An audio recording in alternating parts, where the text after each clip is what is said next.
This is ClueCon Weekly, the official FreeSWITCH web show produced and broadcasted directly from FreeSWITCH. ClueCon Weekly features live updates from the FreeSWITCH developers and presentations from various pioneers of communications technology.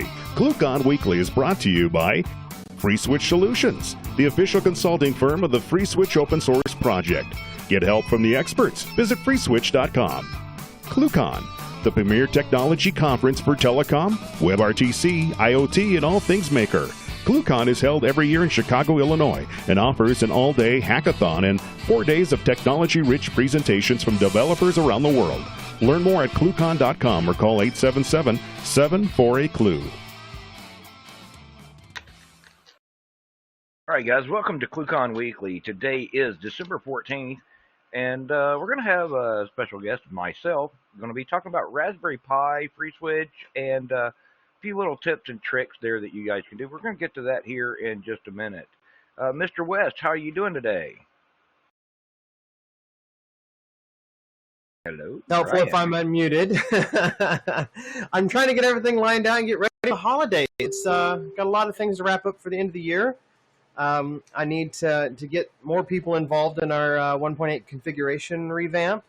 There's small discussion about that on the mailing list this week. We need more bug marshals. The rate at which issues are coming in are outpacing the rate at which we can fix them. So it's a little chaotic sometimes, but we're working on it. Since it's Christmas time, they're going to put a list to our link to our wish lists in the comments below. So if you guys want to get us something for Christmas, the links are below. All right, cool. Thank you very much, Brian. You guys don't forget, email Brian or Brian at freeswitch.org if you want to help him out on the documentation. He'll send you the link back to the bug that's on Jira for that. Not the documentation, but the configuration.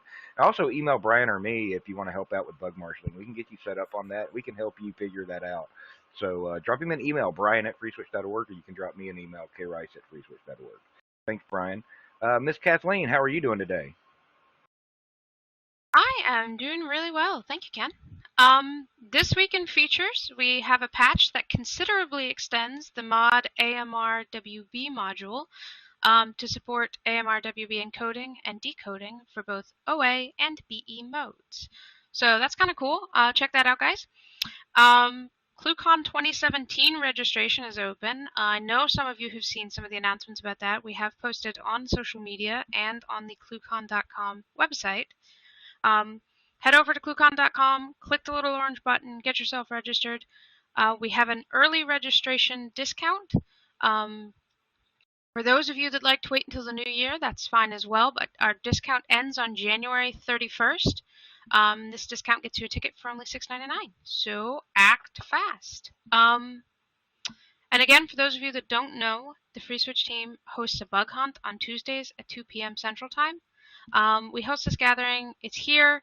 It lets you, bring forth any questions. It lets us kind of work on bugs and talk to the community and hang out and kind of get some stuff done. I know Brian's got some work for his configuration audit that is slowly but surely coming along.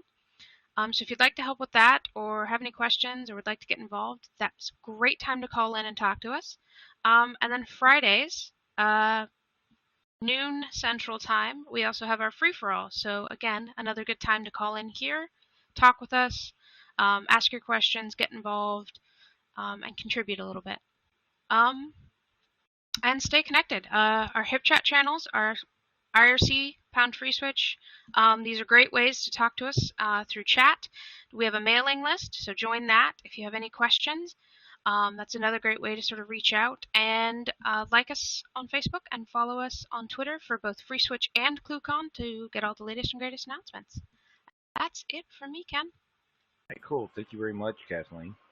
So, Kathleen, we've been looking for ideas to talk about, and somebody asked Kathleen, could we talk about the Raspberry Pi and talk about FreeSWITCH and stuff like that? So, that's what we're going to talk about today. So many of you guys know me already. I'm Ken Rice. I've been with the FreeSWITCH project for about 5 years now, and prior to that, I was just a power user. Thanks to Brian West, he got me involved in VoIP way back in the day when I discovered a different project and started poking at it and having problems. And Brian drugged me into a conference call, much like we are today, and helped me figure out my problems and get started in working on that. And then, all you guys know the story of Anthony inventing FreeSWITCH. And so I needed something, and FreeSWITCH filled that void. And so here I am, almost a dozen years later. Big thanks to Brian and Tony, I'm able to do what I do today, which is, do this podcast, work for the FreeSWITCH project, work on a lot of cool stuff with Tony and Brian, Mike, and the rest of the guys, and then, play with toys like the Raspberry Pi. Many of you guys know the Raspberry Pi, and in fact, this is a Raspberry Pi 3 B mod. The difference between this and the original Raspberry Pis is much faster CPU, and it's a little hard to see on here, but this little device right here is actually a Wi-Fi and Bluetooth antenna. So that's some of the features they have on the newest ones. And of course, on these things you have your USB and Ethernet ports, HDMI, micro USB for power. You've even got audio out, and you got a couple connectors on the top here. These little ribbon connectors here. These are for a camera or for a touchscreen that they sell to go with this. So, all in, if you got the camera, the touchscreen, the whole nine, you're looking for, somewhere around $150 US, including a case, and then you're, a few bucks more for your power supply and keyboard and just regular USB mouse like you already use. The other cool part about these things is for storage, they just use a good old-fashioned SD card. You can pick up a 8 gig SD card at Amazon or Walmart or any other store for about $5. And then that's your hard drive in here. So the cool part about this is you don't have to plug the Raspberry Pi into anything to actually get started with it. When you get it out of the box with your blank SD card, you can just plug your SD card into your computer, and you can download an image from the Raspberry Pi guys, and you just flash that on your card, plug it in, turn it on, and boom, you've got a Linux computer, a full Linux computer here that you can plug into a TV or a monitor and start using. And so we're going to show this off here a little bit, and how we, basically a basic procedure for installing FreeSWITCH on it, what it looks like while it's actually running a call. And so we're going to simulate a couple of phone calls on this thing and look at the loading on it. And then, talk about a few other ideas. So while I'm going through this thing, if you guys have any questions, feel free to ask in the chat window here, or ask us on IRC or in HIP chat. And Kathleen and Brian, kind of help proxy those things along. So, or you can, when I ask for questions, hit that 0, unmute yourself, if you're using Verto Communicator, unmute, and jump in there and ask questions. Let me get a screen share going here. And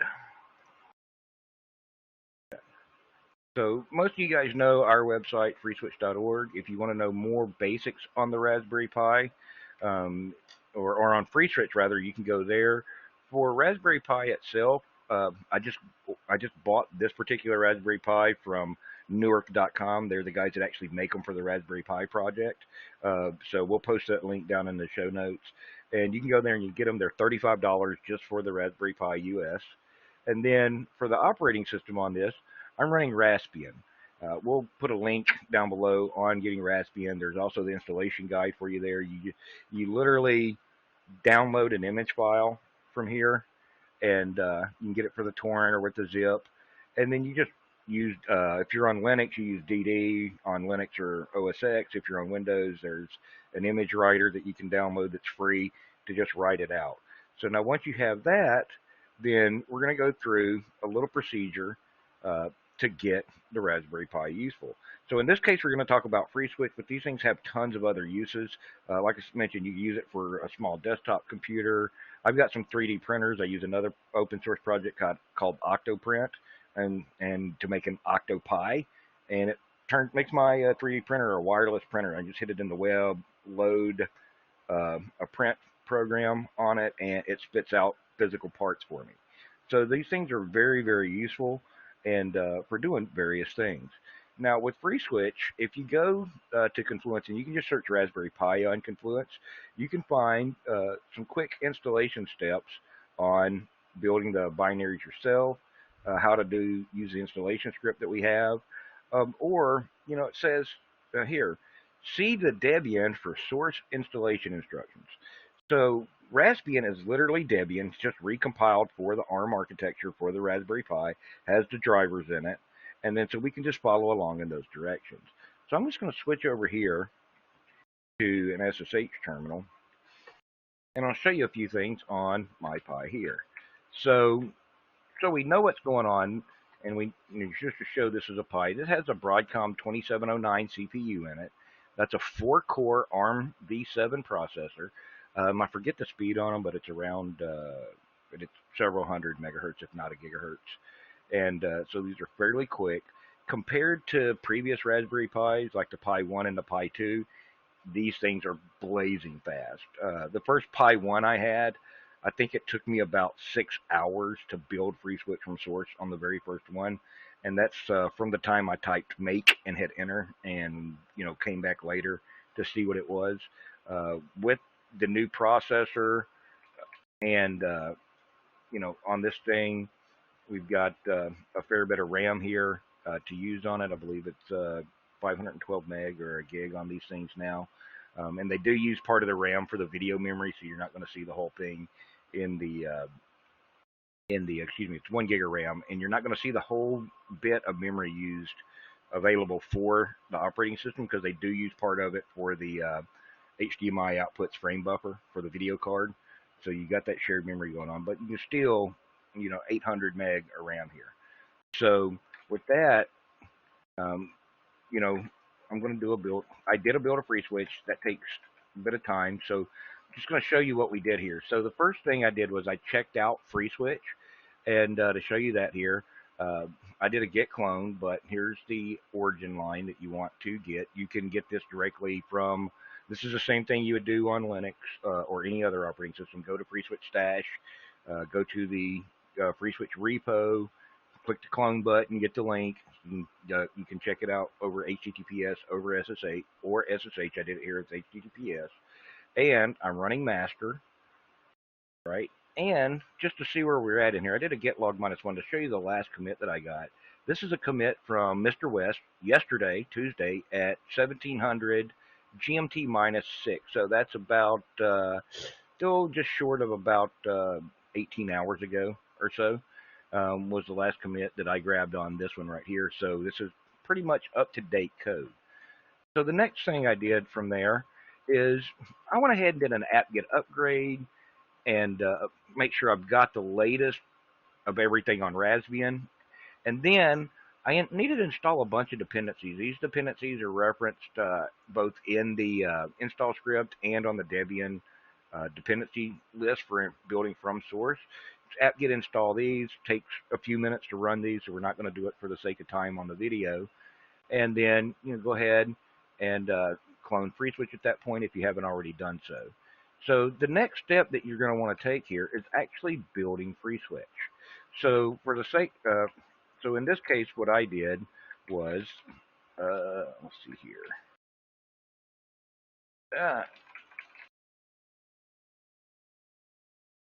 So in this case, what I did here, so I could time everything and put it out to a build log, is bootstrap -J, configure -C, and make -J4, and we'll get to the make -J4 here in just a second, because that's kind of an important thing on there.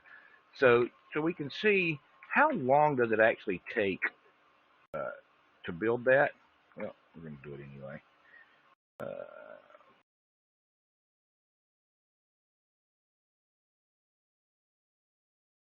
So first thing here is, how long does it take to bootstrap? Well, on a Pi 3, it takes about 3.5 minutes to run the bootstrap. So using the time command, we're able to see that. So real is the physical clock time. How much time did it take us to run this thing? So it took 3 minutes and 35 seconds. User and system time, this is your user space time, and this is your kernel system time for I/O, that kind of stuff.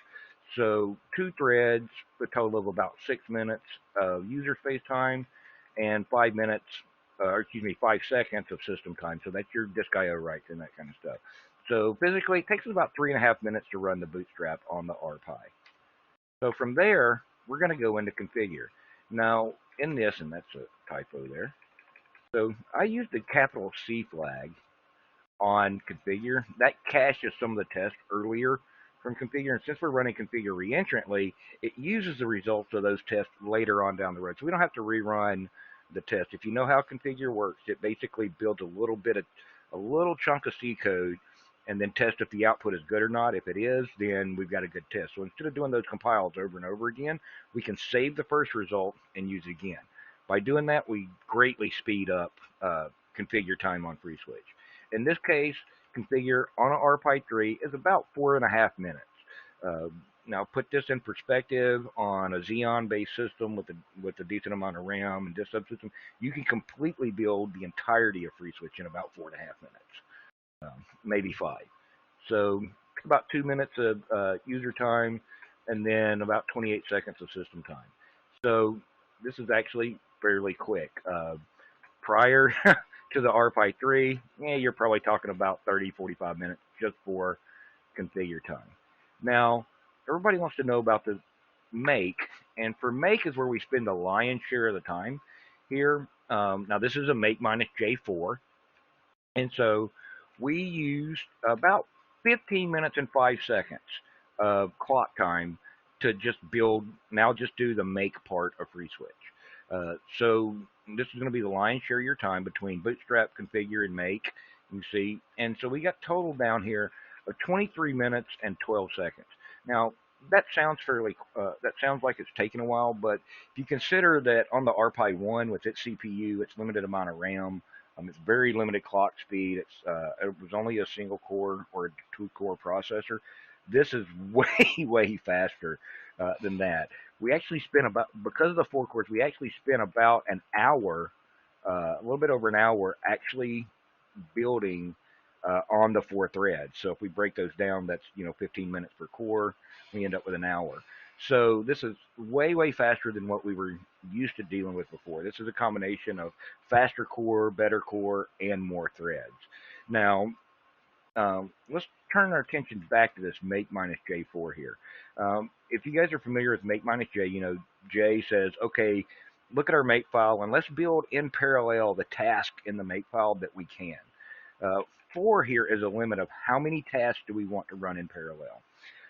On a box, say you're off the shelf, I'm just going to use Dell as an example. Dell, R series server with 400 gigs of RAM or whatever. You don't need to limit the number of processes to run here. So you can just make minus J on there, and that's how you get away with building FreeSWITCH in 4 minutes flat on a regular server. On the Raspberry Pi, though, that 1 gig of memory, or in this case, the 800 megabytes of RAM that's available, is just not enough. So what will end up happening if you do a make minus J without restricting it down to 4 to 6 threads, what ends up happening is you run out of RAM, and then all of a sudden GCC seg faults. And GCC seg faults because it can't allocate memory. Without the memory and with GCC stopping at the wrong point, you're going to end up with a broken binary. It's just not going to work. So make sure you are doing that limit, set it to something reasonable, and you'll be fine there. So, 23 minutes, 12 seconds later, you're ready to start up FreeSWITCH. So just to show that here, this is FreeSWITCH, and we're running right out of Git. We're running the 1.9 branch, and we checked it out at on the 13th of December at 2300 Zulu, which is about 5 p.m. There. So we're ready to go. And so for you guys who are wondering, this is a Git hash. You can go to your Git logs and look at that and see exactly which checkout I did here for that. But we've got the SIP stack up and running, and to demonstrate some calls, we've got just a good old copy of Zoiper loaded up, and so we can check this out from, this is from our friends over in Europe. So we can play some calls here. So what I'm going to do here, though, is we're looking at loading on here. So let's just go back over to this window, which is where I have FreeSWITCH running, and I'm going to run htop. So we can see at idle, we're not using that much of the system right now, and you can see the FreeSWITCH process here. In fact, htop uses more CPU time than FreeSWITCH when FreeSWITCH is idle. So now if I fire up a call, though, and just for simplicity, I'm going to fire up this call into an audio-only conference. I do not recommend running video on the Raspberry Pi. And so now we've got a call up and running, and you'll see that FreeSWITCH came up a bit in its CPU utilization.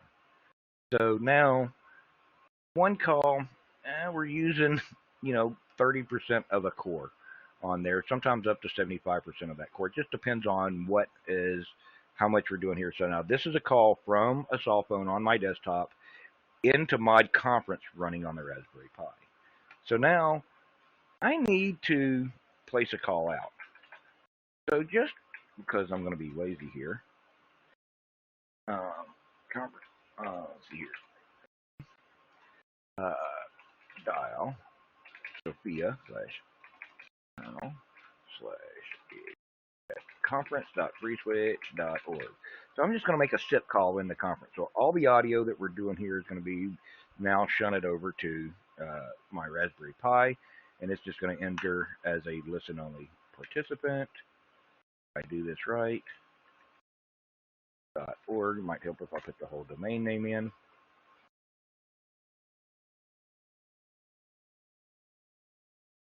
And we can see here, this is my conference list. So here's my list, here's the cell phone, and here is the conference bridge that we're on right now. So if we go back to top over here, now we can see that FreeSWITCH is using a lot more threads. We've got a load average of about 0.47 on this box right now. And you can look at our little graph here. We can see we're using one core at 40%. We're using some other cores at various percentages, but we're leveling out around there. FreeSWITCH itself overall is using, we'll see a thread pop up over here, 106%. That's total CPU utilization and aggregate there pretty much. So we can see here we got two calls up, audio only, and we're using about half a core, maybe a little bit more than that. So FreeSWITCH is going to scale somewhat fairly linear-ish on here. I wouldn't try to do it completely linear because you've got a bunch of other factors to call in.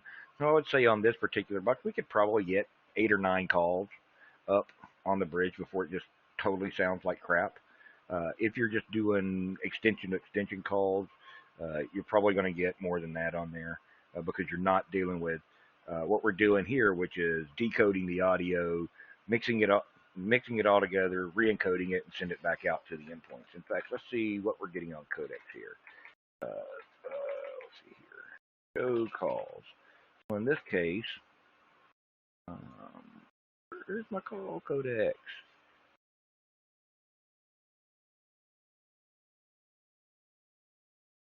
UID. L16, I don't think that's the right codec. Well, here we go. In fact, on one call, we're getting Opus. So we're doing Opus 48K into the conference. How about that? And on the other call, is that the right one? Nope.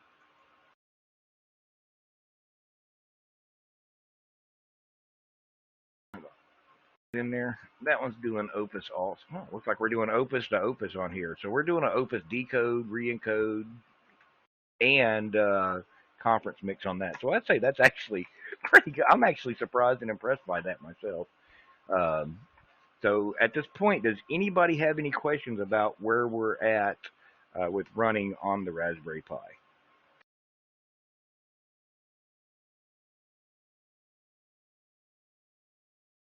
Anyone? It seems that the Opus encoding and decoding takes most of on the CPU, maybe if you use just a PCM G711 back and forth, it will be so much less. Yeah, so in the transcoding here, because we are using Opus, and for you guys that don't know much about how Mod Conference works, Mod Conference actually has to use sine linear, which is raw audio. So in the case of this demo here, what we're doing is we got two calls. They're generating Opus, sending it to FreeSWITCH on the Raspberry Pi. FreeSWITCH is then decoding the Opus audio all the way down to sine linear. And then in this case, it's going to be fairly efficient because it's just basically copying packets across the conference bridge to the other endpoint. So it's not really having to do the mixing. So the lion's share of what we're seeing here is actually the Opus decode and re-encode. So this will probably be a little bit cheaper. I'm going to go ahead and change the codec over here on my endpoint I have on my desk and see what we can get on there. So just going to go into where is it at? Take out. Let's see here. Take out Opus. Let's take out 722. Opus G729. This thing has every codec under the sun. Yeah, or you can also, put absolute codec on the command line. Well, yeah. I could reconfigure FreeSWITCH, but this will be. Then I've got to stop and restart it, and it's a little slow starting up on the RPi.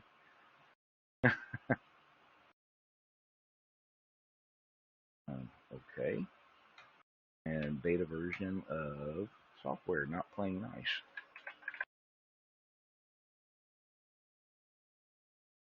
Like it already hung up on me.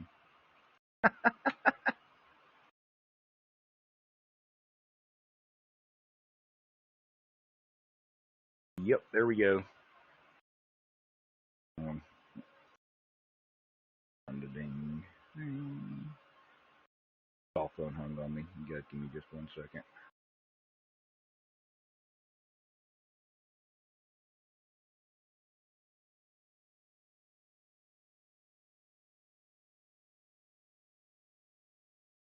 So I can't blame Zoiper on this one. I am running a beta copy of their new client, so it actually works pretty good most of the time.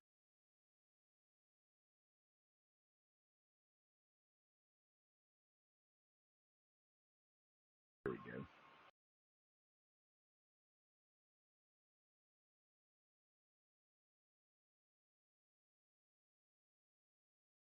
That one.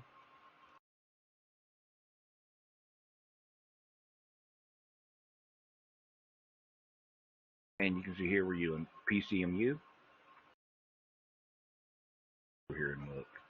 And we're seeing a little bit less, but it's about the same. We're actually probably doing more transcoding here, but not as much really. So I can actually hear the audio echoing. Well, it's actually going from me through Verdo to conferencecantina.org and back to my Raspberry Pi, back to the cell phone, and then into my headset. And the audio is actually quite clear. So you guys should be able to hear that. Well, you really can't hear that. But it's actually pretty good here. So probably try to put a few more calls up on this thing. Hold it.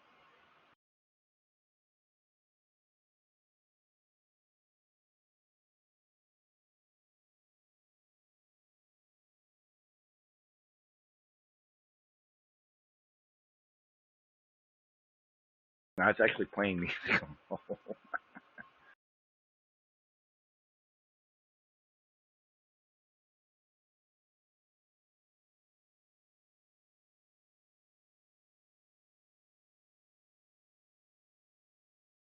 You can see we got several calls up here. And with the hold, not actually sending audio out those channels, but we can actually see that that's not affecting that much. When you're not dealing with the media, FreeSWITCH does not use a lot of CPU time at all. The less media you're handling, the more calls you're going to get on a particular box. That's not a Raspberry Pi thing. That's pretty much anything. So, uh, so with this simple test here, I'm going to say we could probably get, I'm going to say we could probably get 8 to 10 good calls up on this thing. Uh, use G711, you're probably going to get even more than that. Doesn't matter whether you're using A-law or mu-law. You're going to get about the same results. There's just slight differences in the encoding. If you're not doing any transcoding at all, you're just pumping packets. Even if you're using Opus, G729, whatever, both of your endpoints are using the same codec. FreeSWITCH is just going to pass that through. It's not going to decode, re-encode the audio. So you're going to get fairly consistent usage out of both sides on there. I do know people running FreeSWITCH using this as PBXs. Some of our friends up in New York actually use the BeagleBone Black for small PBXs. And if you're not familiar with the BeagleBone Black, it's made by, uses a different chip, TI thing, and they're about the same size as a Raspberry Pi, similar CPU, similar feature set.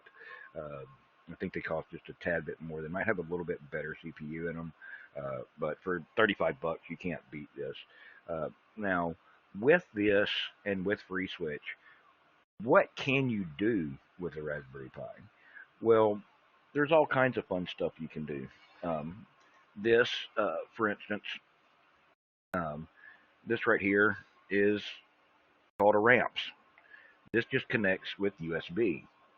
So this is a microcontroller. It's an Arduino on the back, and it's a motor controller on the front. Uses a simple text-based command protocol on here. You got a Raspberry Pi running FreeSWITCH.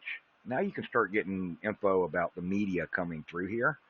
You could pipe that out to a controller like this and drive motors, make signs. I know Mr. West over there. He's got a big video sign in the front of his office. You could put the conference up there when we're sitting there. There's all kinds of fun stuff you can do with these right here. If you're a hardware hacker, what else can you do? Well, FreeSWITCH gives you a full-blown API that you can use, whether it's Ruby, JavaScript, Perl, C, whatever. There's ESL, so you can connect in for ESL and get all kinds of events about what's going on.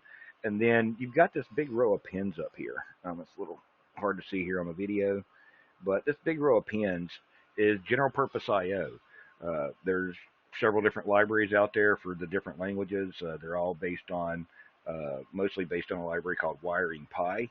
If you use WiringPi, you can drive all kinds of crazy fun stuff with this. They have it for Python, Perl, whatever.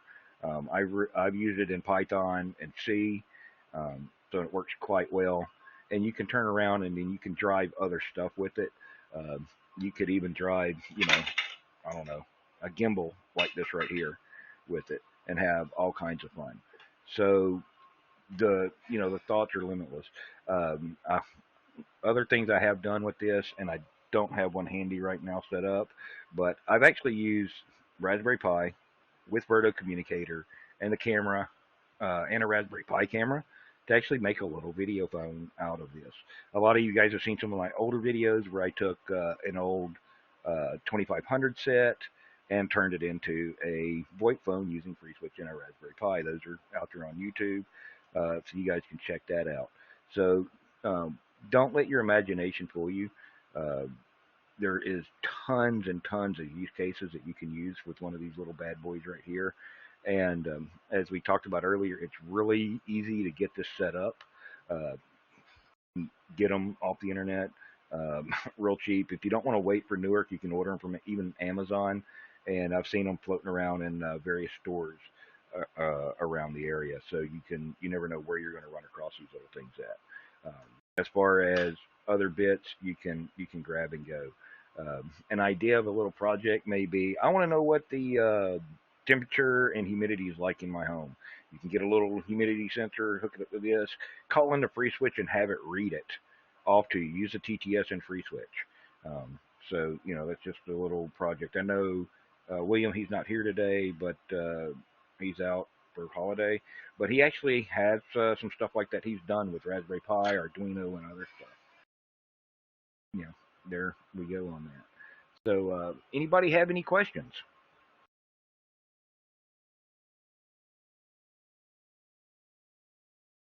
All right.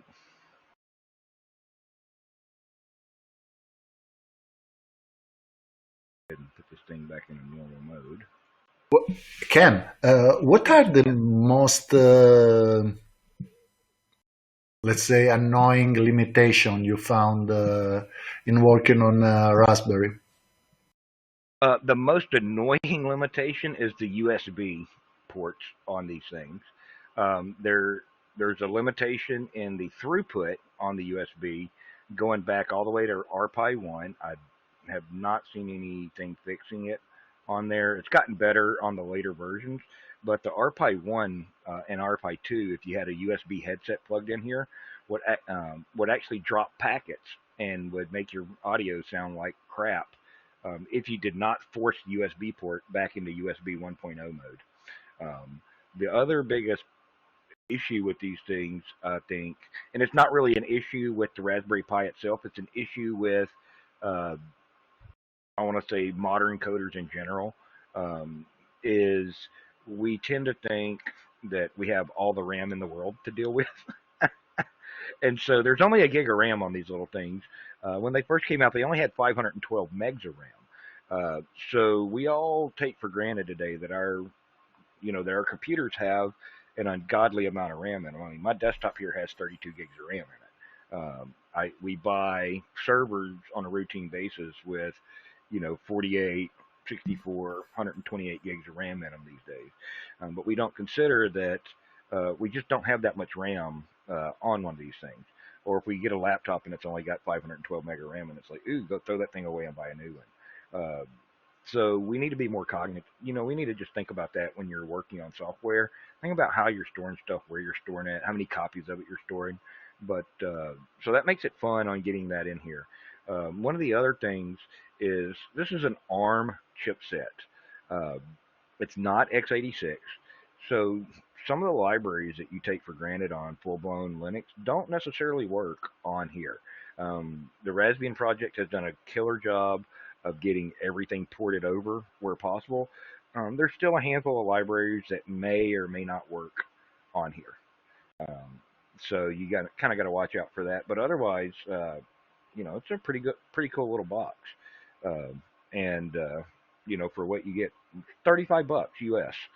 So where else can you buy an entire computer minus the power supply, keyboard, mouse, and monitor, but just the tower bits for $35?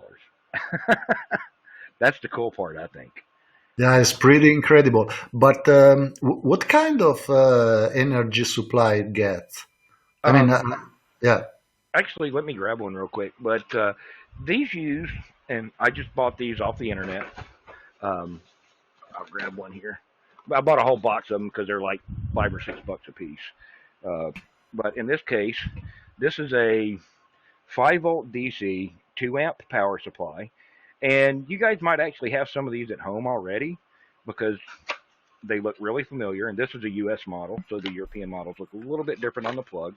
But yes, this is a cell phone charger. Ah, perfect. This is Cool. just a cell phone charger. So, and if you'll note, this is a regular, micro USB, just like you plug your cell phone in with if you don't have an Apple cell phone. You have any other cell phone. And that's it. Just plugs into this little micro USB jack here. Plug it into the wall and power it, and boom, you're powered on. There is another way that you can power this. Um, on this little header here is access to the 5-volt rail on the board. So there is a 5-volt in or out, or and ground up here. So if you don't want to use a wall wart, you have like a real 5-volt power supply that's regulated, and you do want it regulated, then you can power it that way. If you're using some of the touch screens that are out there for these things, there's actually 5-volt. There's actually a 5-volt pin and a ground pin on the touchscreen that comes from the Raspberry Pi Foundation. So you can power the touchscreen with your wall wart, and then you can vampire power off it into the header here and power this off the touchscreen, or vice versa. So it's actually pretty flexible on there. For you hardware hackers, there's actually 3.3 volts in there also. So you can So get you actually can use those kind of power bank for cell phones and have a oh yeah. portable thing. Yeah, so as long as you need at least a 1 amp output, a full amp output on here. I would recommend the 2 amp ones, especially for the newer Raspberry Pis, because they do use a bit more power. But you can use, this is just an average one. I've used the Apple cell phone charger to power these things. I've got, if you've got Uh, a I high was current thinking, USB. I was thinking something like those power bank, those kind of power pack that you Oh, can. like the lithium ion batteries for charging your cell phone. Yeah, like what Yeah, we were yeah, distributing at ClueCon. You yeah. remember? Actually, in fact, at ClueCon, there was a gentleman there. I can't remember his name. Yeah, the German one. Yeah, it was Yeah, nice. It was sleeping with no, me. I yeah, mean, no. not in the same Oh, bed. you're talking. I know who you're talking about, but no, it wasn't him. It was a guy from Canada. It was a guy that actually won the 3D printer at ClueCon this past year. He actually took Raspberry Pi and the little battery packs that we had at ClueCon, the little swag packs, and rigged them up to a Raspberry Pi with the touchscreen and the battery pack, and had a cordless Raspberry Pi phone, basically, that he put together. That was actually kind of cool. Uh, so it was completely wireless. It was actually powered off that. Now I have done some testing on some of the earlier versions. I have not done it on the newer versions. Uh, but if you have like one of those 1 amp hour, 1,000 or 2,000 milliamp hour batteries, you can run one of these things for about an hour or two on one of those. Even longer if you're not using a ton of power. But I mean, they just hook up with USB, so you can use any old, uh, current source on there as long as it outputs at least an amp. Now, the one thing that you got to watch out for is this USB port does draw power off your 5-volt input, so you can't hook up anything really crazy here that draws a lot of power because you'll suck this thing dry, and then it will be dead because there's no more juice in it to get out of it to run everything. The other thing that you can do, and I've seen this done a lot, is get a USB hub that one of the they make the USB hubs now have 6 to 8 ports in them, and guarantee you to have 2 ports on there that'll output 2 amps so you can charge your phone while you're syncing it to your desktop. I've actually seen those plugged in both to here. So you've got a USB hub hanging off the Raspberry Pi, and then have one of the uh, ports on that plug back into the Pi's power input to get power back into the Raspberry Pi, and then you're just powering the USB hub. So you can do all kinds of fun stuff in that arena. Also, just get creative on there. If you want to do, and on the power front, I just thought about that. I have seen people run these things off of AA batteries with buck converters. So basically, you feed three, pair of AA batteries. You feed it into a device, a circuit that boosts the voltage on it, and then pipe it back in to the pin header on here. They, if you dig around, they make all kinds of things that just snap onto the GPIO header and makes a Raspberry Pi do different stuff. Sounds So sweet. in this case, I keep using them to make communications related stuff out of, or drive 3D printers and stuff like that. So um, it's there's a lot of fun to be had in there. Yeah. Mr. Ken, Yes, sir, Mr. Boat. you spoke about the USB port getting overloaded by audio, by headphones, and whatnot. And a thought Mm-hmm. occurred to me. I remember your 2500 set. Mm-hmm. Turned it into a VoIP phone. What's the current thinking, or what's the best practice, even on the Raspberry Pi or even a regular Debian computer, with physical audio inputs and outputs to the board? I mean, there's always the war between port audio and ALSA, and everybody hates both of them, and there's no good way to do it, and it doesn't work, and it's buggy, and on and on and on. So how would you accomplish that in real life? I don't know these days. I'll tell you, when I did the 2500 set, I used port audio. In fact, I used mod port audio with FreeSWITCH, and that just seemed to work. Um, so, um, you know, I think the real audio issues I had there were a bug in the USB chipset slash driver, where it just didn't get enough throughput to handle all the packets coming out of the USB headset. Um, but I don't know. The only thing that as far as which one of those to go with, pick the one that works for you and use it.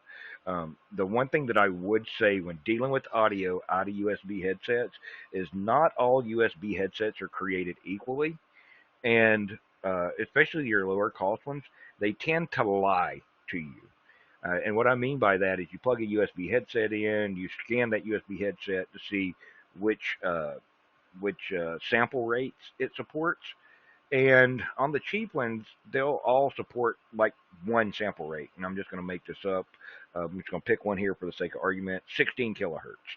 And where 16 kilohertz is fine, your application may want 32 kilohertz or 8 kilohertz. And the stinking things will tell you they support that coming out of the hardware, but they really don't.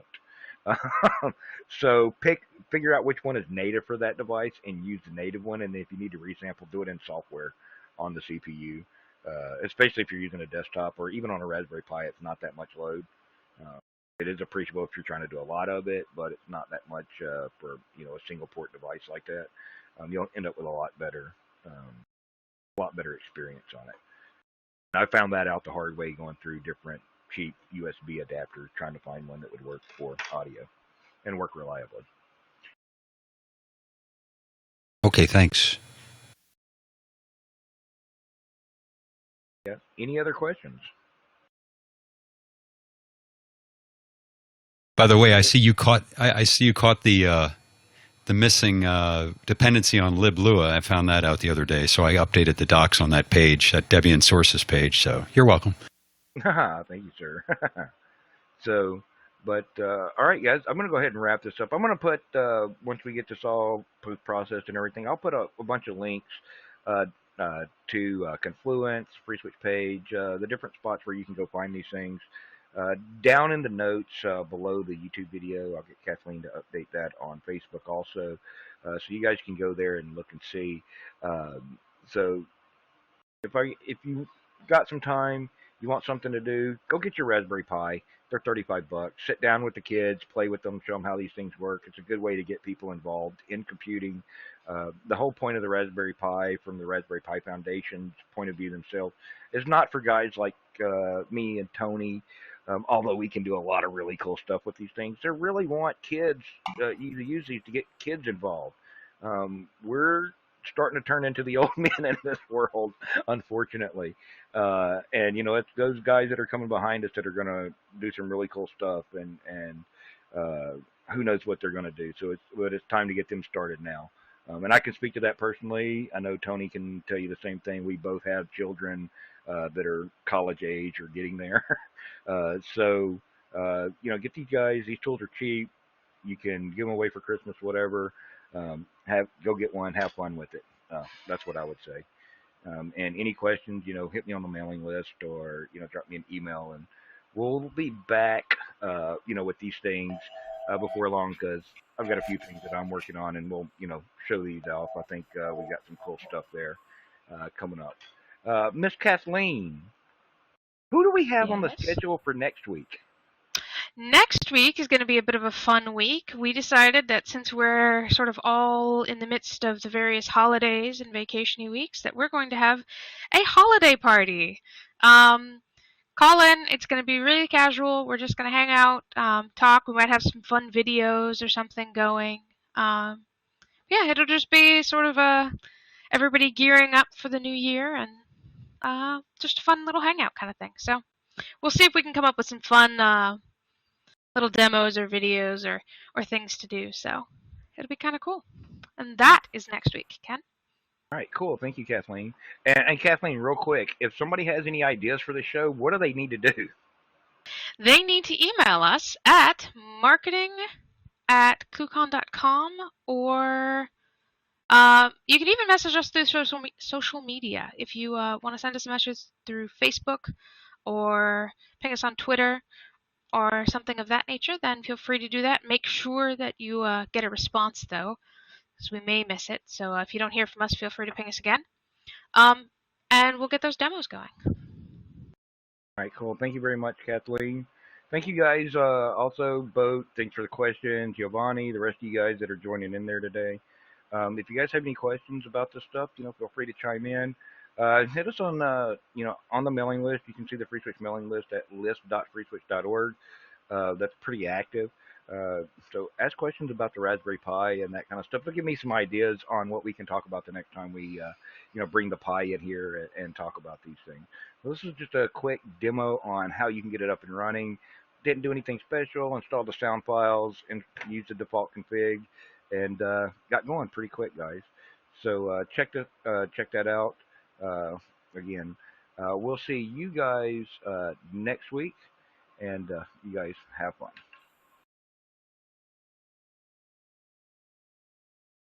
You've been watching ClueCon Weekly. Tune in every Wednesday at 1 p.m. Eastern Time, or visit us online. Please follow the FreeSWITCH team on Twitter and Facebook by visiting our site at freeswitch.org.